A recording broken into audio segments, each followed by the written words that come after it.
Hello, this is Soundout here, back to another D-Arts review. Today we have D-Arts Omegamon from Digimon Adventure, the movie or war game.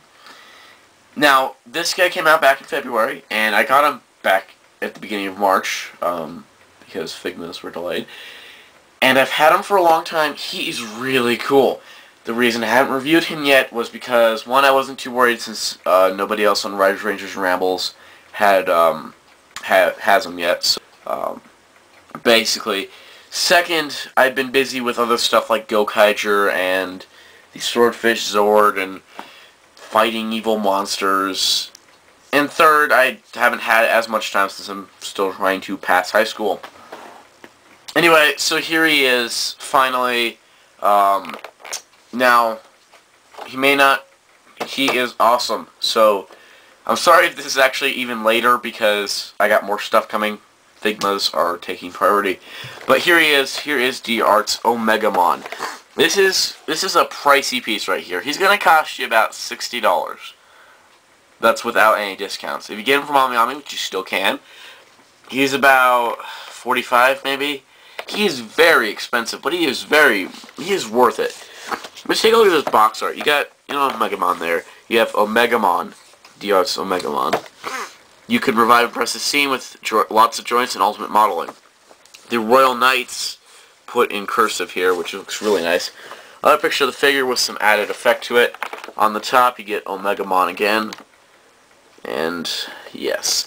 Now, I will be referring to him as Omegamon because I've actually liked the Japanese dub of Digimon more than the American dub. But that's just me. And then here he is on the bottom again. With looking all awesome on the side, doing that cool move he did in the Digimon OVA 4, I think it was it, where DMR came back. Let me see if I can adjust my camera here to get better angles. So you've got D-Arts quality, front view, rear view, pose view, details. You got chrome, points out the chrome parts. Here is him looking all epic with his swoosh cape. Option parts, you got a sword, extra cape, cannon, basically there, and you get a stand, which I think is really nice. But anyway, it is a gigantic box compared to the last one, and compared to the next two that are coming out. Here is Wargreymmon's box for comparison. But I do like how they kept the same style of having all the technical stuff here, the name splayed across the bottom, the D-Arts across the side, and the show logo below it. But other than that, it's really gigantic. I mean, it is freaking huge. Now for simplicity's sake, we're gonna look at the pieces while they're in the trays. There is two trays, because this is crazy. You got the cape here, the main cape. You got the gray sword and the Guru cannon, and then you got him here without any capes attached. And then in the back tray, you get an alternate jaw for the Guru, metal Gurumon head. You get the swoosh cape, as I like to call it, the stand, the little clip, and the pole for the stand. Alright, first we're going to talk about the stand. The stand you get basically assembles this way. You just put this little clip on, which, be careful, because if you wedge it too far in, it will crack like mine did. Anyway, you put that on there, it's adjustable. And then you get the base, and you just plug that on there. Now, the base peg size is the same as a normal Tamashii stage. So, I mean, you can put an action support arm, though I wouldn't recommend it. I want to say I'm not trying to rip off TJ Omega by using a rotating base, but it's the best way to do this to show you all the details without breaking this figure. Because of his thin design, he is kind of fragile. Now, he has all of the articulation a normal Tamashii figure has, like Wargreymon here, but he's very thin. And it's scary at times because, as you see with the little clip, it does no longer hold, but it just is there to kind of support him. Now, I don't have a cape attached right now. Actually, I really don't need this stand. But anyway, so basically you can see he is really decked out in the details. Everything looks good. These are purple stripes, by the way. And he's got all three horns. It's chrome right here. Chrome on his toes. And you can't see the copyright markings anymore because I put it on the stand, which I thought was clever. Like, here's your port here for the cape. But he looks really, really nice. So for articulation, you gotta be careful with moving this guy. He is very tight as opposed to the looseness of Wargreymon. You got the triple joint neck, which is really nice. But you got outward shoulders, you got the ball hinge shoulders, which, I mean, this is really tight. It scares me. You do have a double joint elbow, plus a ball joint wrist, and you can open the mouth, but that's for later. You can do that on this side, and this side you have extra joints because you have to accommodate a different weapon. We will talk about that later. You've got a waist joint plus like all the torso articulation. This piece does move, and that piece does move. That's normal. Outwards, okay, outwards a little limited. Forward and back on a ratchet. Rotation, double joint knee, and then ankles with an up and down movement, plus all of his toes are individually ball jointed. It is fantastic. I mean, well, if the camera was down, which it isn't, you can get him into all kinds of poses. Well, the hands are designed to come off, by the way. That's not a problem. But he is designed to where he can do epic posing. Now, there's only one problem. You can't be epic without an epic cape. Now you can get two different capes with this set. You get his regular cape, which is nice and kind of normal. It has 3 points of articulation for no reason. It could just be a normal thing. There's a peg there. And then you get my cannon rolling away. Then you get the swoosh cape. We'll talk about this later. To attach either of the capes, all you gotta do is take the cape. Notice the double peg here. Peg it into his back, and there you go. Now he is ready for epic posing. Now there's only one problem. The capes are very heavy, which is why they included the stand, because especially the swoosh cape will cause him to fall over. So you can still stand here, but I mean, it's going to be best to have this stand when you are on display, and please be careful. Don't break the clip on yours like I did. It was really dumb.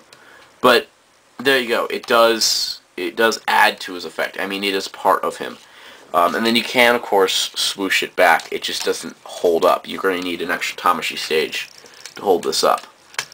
And then it sometimes pops up if you are like an idiot and do that. But it stays in there. Now, I would be careful because it is kind of thin plastic. It may break if this guy falls. This guy's not fallen yet. I do not want him to fall. Anyway, so he looks really cool. But what is he without his weapons? We're going to start with the Wargreymon head, and while I'm here, this is accurate size because Wargreymon did grow about 2 to 3 times his size before he became part of Omegamon in the Digimon movie Our War Game. So this isn't scale. I'll compare the two a little bit later. But anyway, so you take off the Wargreymon head. It just pops off. It's just a ball joint. You can open it up here, and inside you'll see there is a little hole.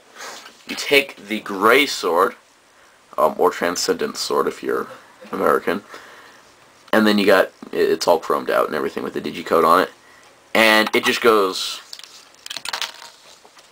right in there, pegs in place, and closes his mouth. Yeah, and there you go. There is the completed gray sword. It's so easy, even Dawson could do it.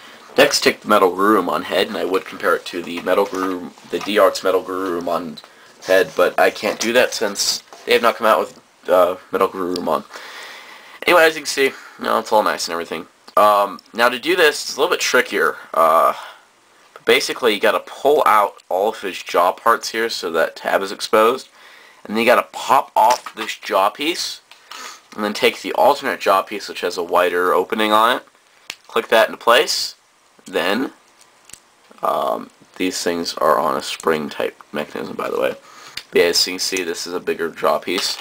Then you take the Garuru cannon, slide it into place, or just completely miss.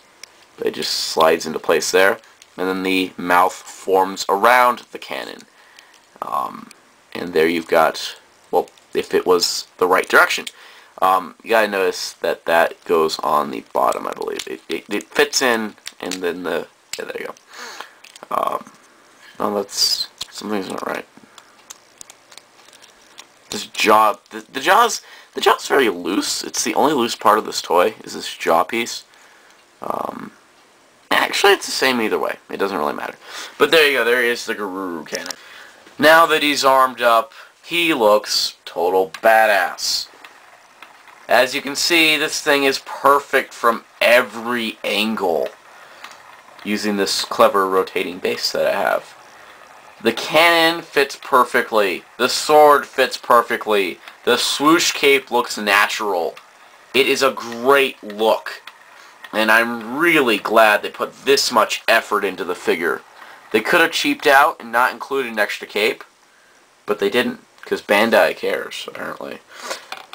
But this guy is so fantastic. I cannot stress it enough. I mean, I would do a posing montage, but the videos run a little bit long as it is. But, I mean, he's just amazing. You can do so much with him. Just you have to be so careful. Do not drop this guy. Do not ever put him in a place where he could fall, because he will probably break. I mean, it is just, he's just really awesome. And the way his feet can sustain a pose is really amazing. Now, the reason the stand's included, even though he really doesn't need it for most poses, is because whenever you, look at that, so it's basically to support him while he has the swoosh cape on. But as you can see there, I'm badass, so I can do that and make him stand. But for safety's sake, and, I mean, it's really easy to find this guy. He's on Omnimon, so you can get him for about, I think, was it 45? I think now it's about going to be about $50 for him, but he is really worth it. And especially if you're going to be collecting the D-Arts line, this is definitely a must-have. Any Digimon fan, you gotta get this. This is the best Digimon figure they have out in the market. It succeeds so much in what it does. It has the same articulation as every other, like, D-Art so far, which is only just for Greymon. Except it does it in a wiry, thin design, which I believe is completely impressive. Now, for some reason, if you notice on this leg, it's slightly discolored. I don't know what that's about. I think it might have been from shipping or the paint, but it's kind of discolored right there for some reason. But the way I can display it, it doesn't really matter that much. But anyway, for the last epic shot, so here is the D-Arts line so far. I love this line. It takes everything that Figuarts does right, but improves on the stylistic aspect of it. They do not come as many as accessories, and they're a little bit more pricey than Figuarts, especially Omnimon here. But it's just so, they look so good in the chrome and all this, and it's really fantastic line. And unfortunately, there's only been 5 releases announced, only 4 of which I'm actually getting. And I really hope this line continues, because it is phenomenal. Anyway, out this month of April, we have D-Arts Mega Man X coming out. Don't expect to review that, since I'm not a Mega Man fan. But there's that coming out, which should be pretty good. Breaks the line out of the Digimon mold. But in May, we are getting D-Arts Black War Greymon as a Tamashii Web exclusive, which I have on order already. And in June, we have Beelzemon, who I'm really excited for.